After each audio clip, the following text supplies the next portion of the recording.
Oh my gosh, you guys, we just got a huge update from Gemstone Legends, and they've basically reinvented their game in my view. And the changes are awesome. Let's talk about it.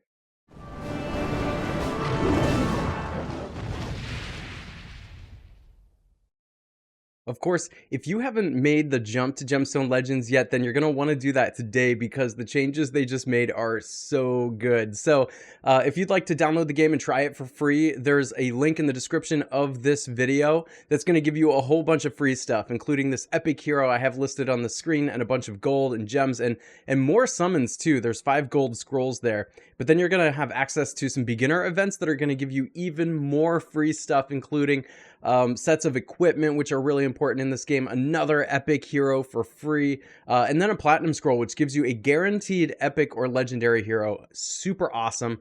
I have a code in the description of this video, along with links for both iOS and Android. So click on those. Just make sure that you're putting the code in within 3 hours of downloading the game and after completing the tutorial. All right, once you're in the game, once you click on the inbox, which is the little treasure chest thing in the upper left-hand corner, there's a news tab. I don't know if you've seen that before, but click on that and you're going to get this. Now, they've done updates to the game before, but this one is particularly impactful. So let's click on it and see what happens. All right, so pre-patch notes 0.36.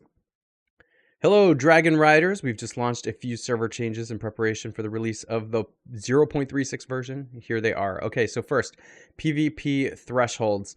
I'm just going to summarize this one because there's a lot of text here and you can read through it on your own if you want to see the details.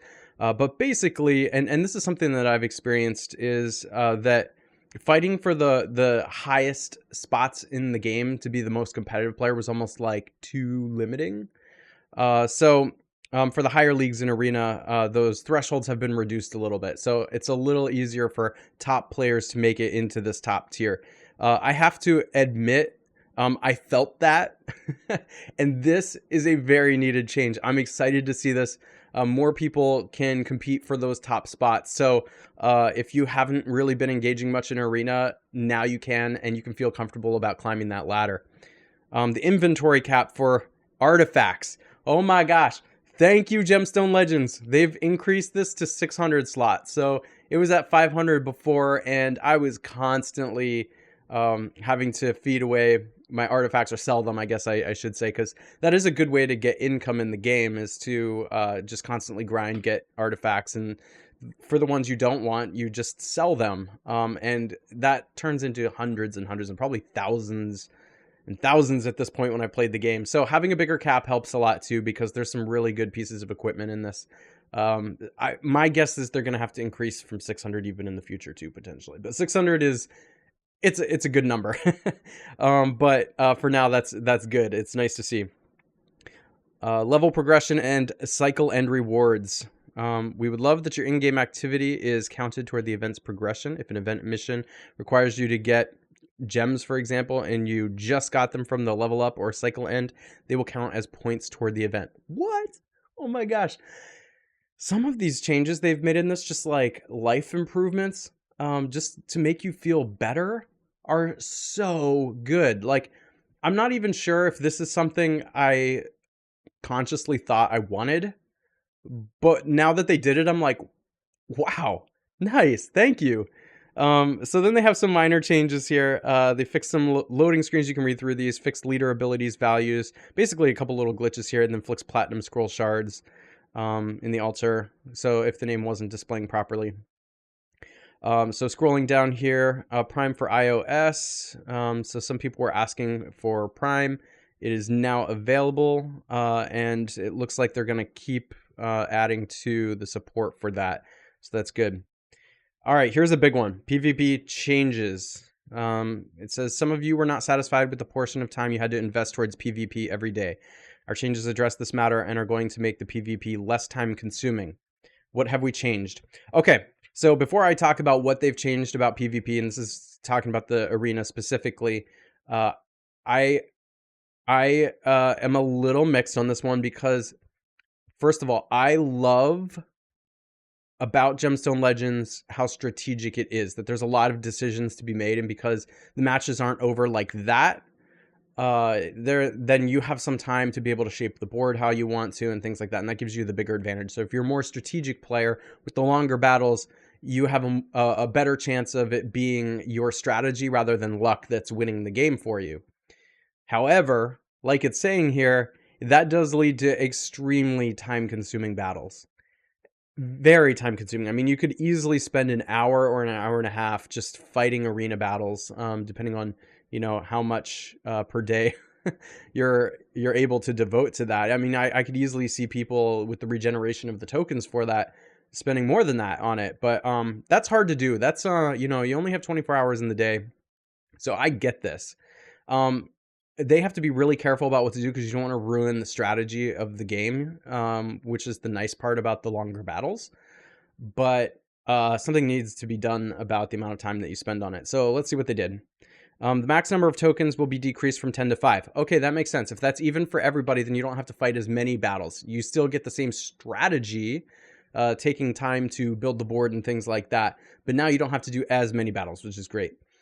Token regeneration time will be extended to 90 minutes. A daily quest will be added containing 5 tokens as reward to compensate for regeneration loss. These tokens will land in your inbox so you can use them when the time suits you rather than being forced to use them all at once. That's really cool. That's really cool. That gives freedom and flexibility and choice. And I've always said when you have choice in this game, and any game really, that's what makes games fun. Whenever you feel like games are just out of your control, that's not so fun. Number 4, the number of opponents on the list will be decreased from 10 to 5. I kind of liked having 10. Again, this is more of a choice thing. Like, I'd like to be able to choose among the 10 who I want to fight, right? Like, I want to match my offense to the defense. So I don't know that they necessarily needed to do this one. I hope they'll rethink this a little bit and just bump it back up to 10 because I don't think that really affects the timing. I could be wrong, but I don't think it really affects the timing, but I do think it affects choice, and I want more choice, right? So I want to choose from 10. That's just me personally. Refreshing the list will now try to avoid opponents displayed before. Okay. I didn't really have a problem with that one before, but I mean, having variation in the game, of course, is going to make it more fun too. The threshold for the highest leagues will be decreased, allowing top players to reach the Challenger League. So we already talked about before player rankings and things like that. So that's good. And arena damage boost after 30 turns will be increased from 3.33% to 10% damage every turn. This means that in turn 40, you will be dealing 200% of damage. So this is interesting and means that now heroes that deal direct damage are going to be a little bit more valuable. You're definitely going to want 1 or 2 on your offensive teams. I just happened to get a lot of heroes that deal statuses. And of course, they're going to deal tile damage. But at this point, it looks like you're going to want at least 1 or 2 on your team that can just, you know, once it gets that 200% increase, will just be able to eliminate opponents. And then there's a bug fix here too. We wanted the offense and history tab to be 2 separate lists that don't depend on each other, as they're 2 different things. We've looked into it and fixed a bug where you weren't able to attack an opponent on the offense tab after you had revenge on them in the history tab. Just a minor note there. Okay, so overall, I like the PvP changes a lot. I like that it's going to take less time in the day to be able to complete these. The only one I hope they go back to is allowing us to choose from 10 opponents instead of 5. All right. The mercy system. This is so good. This is so good. This is good. I've played Empires and Puzzles for years and years, and this is something players have been asking for years in Empires and Puzzles.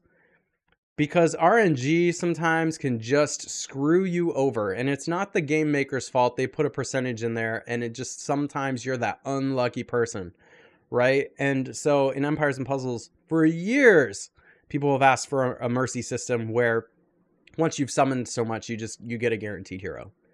And Empires and Puzzles has never done it, never even entertained it, never talked about it.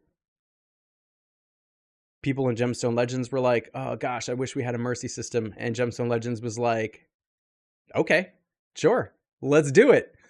So here it is. Let's talk about it.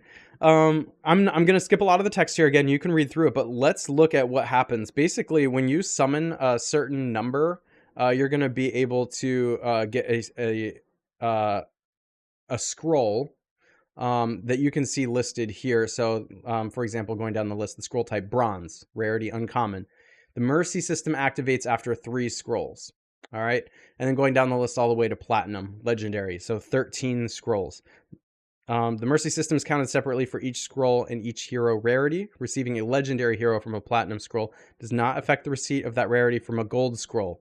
Also, getting a legendary hero from a gold scroll will not affect your chances of getting an epic hero. So there are some nuances to how this calculation is happening. Increasing the chances is always at the expense of the lowest possible result for each scroll. E.g., in the gold scroll, increasing the chance of a legendary character is done at the cost of reducing the chance of a rare hero, not an epic hero. The increase in chance is not a fixed value. Each subsequent scroll opened that does not draw a hero of a given rarity increases the chance of receiving it by an increasing amount. After getting the desired result of the draw, the chance returns to the initial values.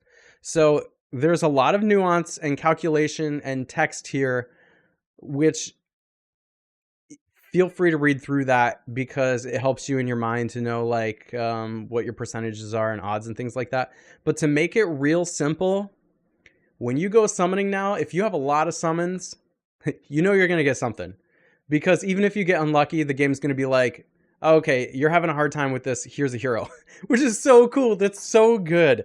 And I am so glad to see this. It makes me feel really good. I have to admit, after my experience with Empires and Puzzles, I wasn't sure any game could really do this because they all just seem not to. But Gemstone Legends is going to. And they are. All right, artifacts filters. So this is kind of cool. This is just another like quality of life type of upgrade. So basically what you can do is just filter out by like what you're looking for in particular. If you only want to see like your 4-star equipment or 5-star equipment or 6-star equipment and of a certain type and all of that kind of stuff. So that's really cool. Also, they're changing the inbox a little bit. So it's another big topic. They wanted to cover it in this update. So claiming artifacts and heroes from an overloaded inbox takes too much time. We want to eliminate those problems and serve you the best game experience possible. So what's going to happen with those? Because that does take a while because you got to go to your inbox and you got to claim the heroes. And then you got to go back into your roster and either feed them away or put them in storage or do whatever and then go back to the inbox and do it again. And especially if you just did a big summon and you're trying to like feed some heroes or something. Yeah, that takes forever. All right. So first of all, both heroes and artifacts won't land in the inbox anymore. If your heroes collection is full, you won't be able to summon heroes. You will have to move additional heroes to storage to feed them or make more space. In case your artifact inventory is full, you will not be able to obtain more artifacts, but don't worry, the heroes and artifacts you have right now in your inbox won't disappear. We're aware that the changes we're making is a big one, but thanks to the artifacts filter, you won't be able to, or you will be able to just filter out the unwanted artifacts and mass sell with just 2 taps to keep your inventory nice and clean. So is this actually going to save time? Let's think about it. So if you're going back and forth between the inbox and your roster, or your inbox and the artifacts, it's a couple clicks. If you're in your roster and you're putting things into storage, well, you got to buy a lot more storage now. I'm not sure it's like that much faster, but it's a thing. We'll have to test it out and see. I'm uncertain about this one right now, but it does make sense. Here's the thing.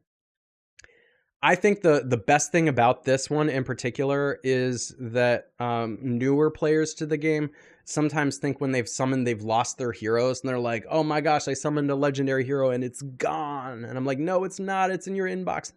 I think this makes intuitive sense. I think that's the best thing about it. I think they're talking about it being more efficient. I'm not sure that it's more efficient. It's like the same number of clicks on the screen, but it makes more intuitive sense. Like, I think newer players who are summoning now, once they hit the limit and it's like, you can't summon anymore, then it's like, okay, I got to do something with these heroes. Like, it makes sense. Like, you're not searching for where the heroes went or anything like that. So that's good. All right, new gameplay animations. This is really cool. One of my wishes for this game has been, as Gemstone Legends is making more money, to continually improve the art and animations, and they are overhauling new gameplay animations. At first, we wanted to improve how the game looks and animates on gameplay. As we progress, we love the changes so much that we've pushed almost every aspect of the gameplay to a brand new look. Fantastic. New animation hero with full mana, animation of enemies bars with full mana, new effects of gemstone attacks, matching gemstones will now stack a ball of energy on the attacking hero. The more gemstones you take, the bigger the ball. That's so cool. New animations of death, new animations of enemies appearing, boss fight indicator, new animation of creating special gemstone. It also shows where it spawned way better than before, and new effect of matched gemstone on the board. Wow, they really did overhaul that. I can't wait to see some of the changes. So I'm really excited. Like I said, they've like reinvented this game. Everything from the look of it to the function of it. And now let's talk about the speed rework. There's a lot of text here, so I'm not going to read through the whole thing. I'm going to summarize a little bit. But basically, speed has been the most overpowered thing in Gemstone Legends since the beginning. Now, the cool thing is, it affected everybody. Basically, it was something to work towards. You know, speed was the name of the game, and you basically got artifacts that had the speed stat, and the players with the highest speed tended to do all the winning. Now, what's cool about that is that's not the people who spent the most money. That's the people who were the hardest working at, you know, leveling up heroes with speed boosts and artifacts and things like that. However, it was a little unbalanced. So what they've done now is balanced it out a little bit, and now they've like doubled the base speed of heroes. In other words, it's going to take longer for the hero to activate. I don't know if I said that clearly. You can read through this particular stat here, but the speed value in artifacts remains untouched, but the base speed of all heroes is almost doubled, and because of that, now a hero with 200 base speed and plus 100 speed with artifacts will act 1.5 times during the battle compared to a hero with base speed 200 and no artifacts. So instead of 2 times as it used to be until now, this change will cause your slow heroes to be more effective in battles. Right? So like, again, there's a lot of numbers and things here we could get lost in. What the ultimate outcome is your slower heroes now get more play. That's what's going on. And there's been times when I've played this game where like if the opponents just had too much speed, you like didn't get to play. Like all the opponents would go a whole bunch and you just kind of watch your team die. But now your heroes are going to get more play, which is good. I mean, to summarize, that's a needed effect, and I'm glad to see it. Anytime we get to play more and we get more choice, the more fun it's going to be. Also, there's a bunch of hero adjustments here, which I'm not going to go through, but basically they've just balanced out some heroes based on speed, because there were some heroes that just, you know, their speed stats they were unbalanced, and so they've just dialed it back a little bit here. You can see those. Also, mana gain changes. As we want our gameplay to have a good balance, some steps towards mono-colored teams had to be made. Not only that leader abilities for heroes in the same color have the biggest value of the stats increase, but mono-colored teams gain the mana the fastest, resulting in using their specials too frequently compared to other teams. We're addressing this issue by decreasing the mana gain value that heroes gain in allied turns. All right, so the amount of mana that heroes gain in allies' turns is now dependent on the number of heroes in a given color on your team. So, for example, the more blue heroes you have, the fewer mana you will get for all your blue heroes when an ally is matching blue gemstones. You're going to get 50% mana gain if there are 2 heroes in a given color. You're going to get 44% mana gain if there are 3 heroes in a given color, 38% for 4, and 32% for 5. Now, what this means is if you go mono attack, then your heroes are not going to charge as quickly. Clearly, that's what that's saying. What's the outcome of this?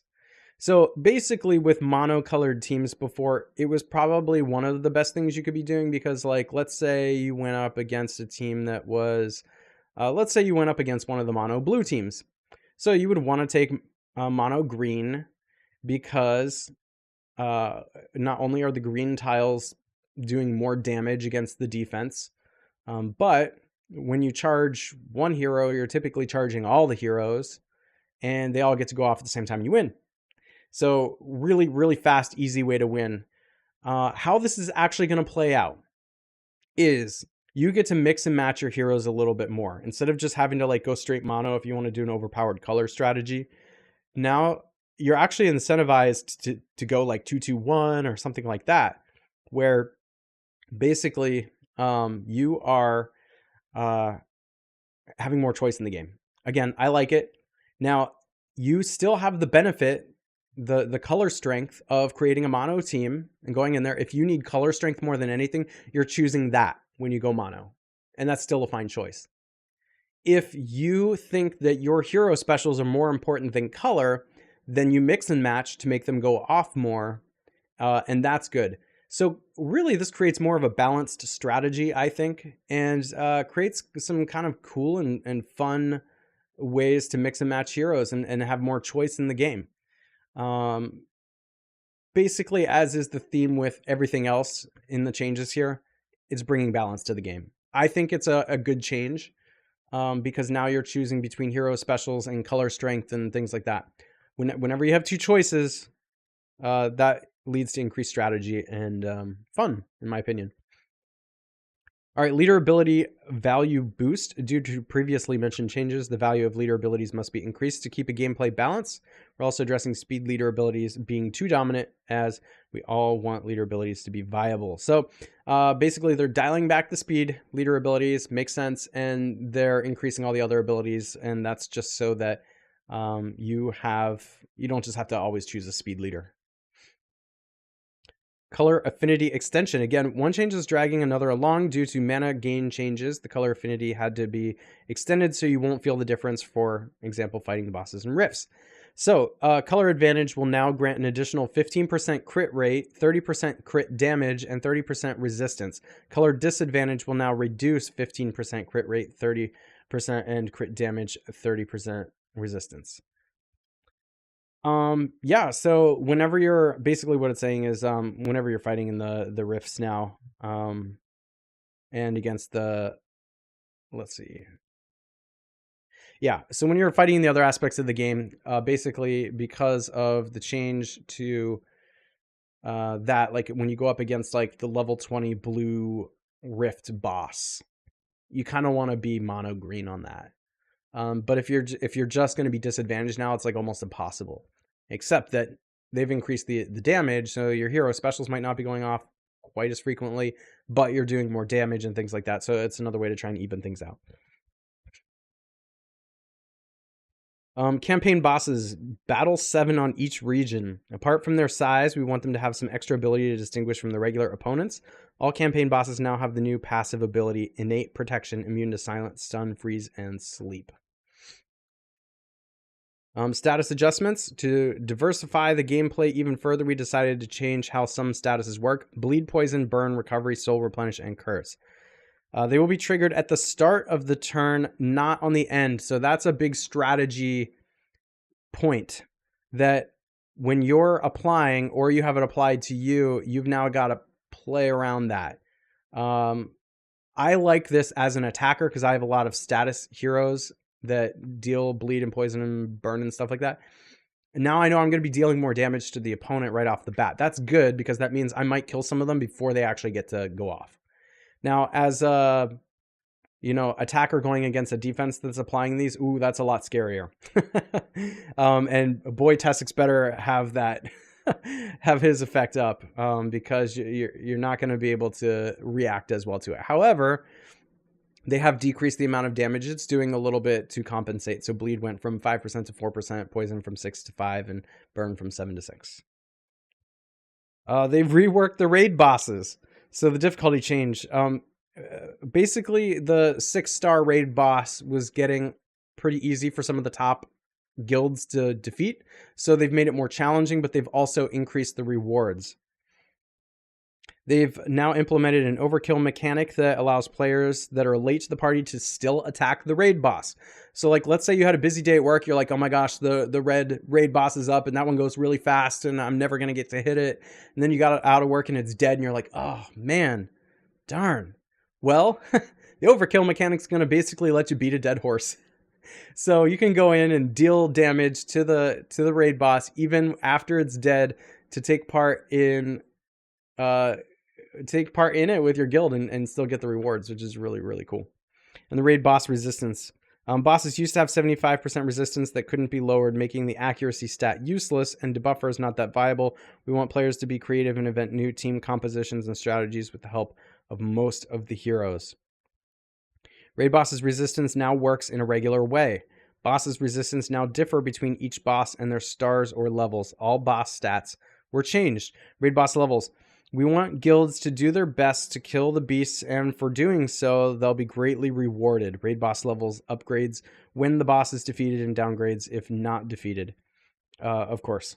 Rewards. All raid bosses' difficulty have been increased, and they will offer more and better rewards, making fighting with the raid boss more attractive and fun. We got rid of all the uncommon, common 1-star and 2-star gear on early levels. Right now, even the weakest raid bosses will grant artifacts starting from rare and 3-star to help our fresh guilds. That is so cool. That is really, really cool. So it's harder to play, but the reward is bigger. That's the kind of stuff you like to see. Guild chests are now divided into 4 tiers, defined by what's written here. Tier 4 is 0 to 50%. Boss HP destroyed. Tier 3 is 51 to 75%. Tier 2 is 76 to 99%, and of course Tier 1 is when you defeat the boss. And then listed below here is the guild chest percentages. Again, you can go ahead and open up this and look at what those are exactly. Then we have a caster set modification. We decided to change the caster set from 4 per set to 2 set, and the mana gained from equipping the set to +1. This change is going to diversify your hero builds, as you'll be able to get a bonus with 2 caster artifacts. We're aware that it's going to force you to re-gear some of your heroes, and that's why we're going to change for some time the gear removal cost to 0. That's cool. And this is an interesting change because basically previously you would just do some math in your head. +4, is this going to benefit my hero or not? I have to put 4 pieces of equipment on it, you know. But now it's going to be +1 and 2 per set. So there's still some decisions. There's still some heroes that aren't really going to benefit from the caster set and some that are really going to benefit from the caster set. And change the amount of the caster set you actually need to put on the hero. This leads me to think I'm going to need to make another video on the caster set because I just did one not long ago talking about the caster set, but there's some nuance to it now. All right, and that's it for their changes. Look at all these changes. Again, this was kind of a longer video because they are reworking the game. I like a lot of the changes that they're doing. Let me know in the comments what you think, what you're most excited about. If you have any feedback, please feel free to submit it in the comments because I know the folks at Gemstone Legends really take feedback seriously. Obviously, so many quality of life improvements here for everybody. Some really exciting changes for all of us. And they're constantly listening to the player base. I mean, they're working with us, and I like to see that. So if you haven't already, please consider giving this video a like and subscribing, hitting that bell notification so you know when I make new videos or go live, and I will catch you in the next one.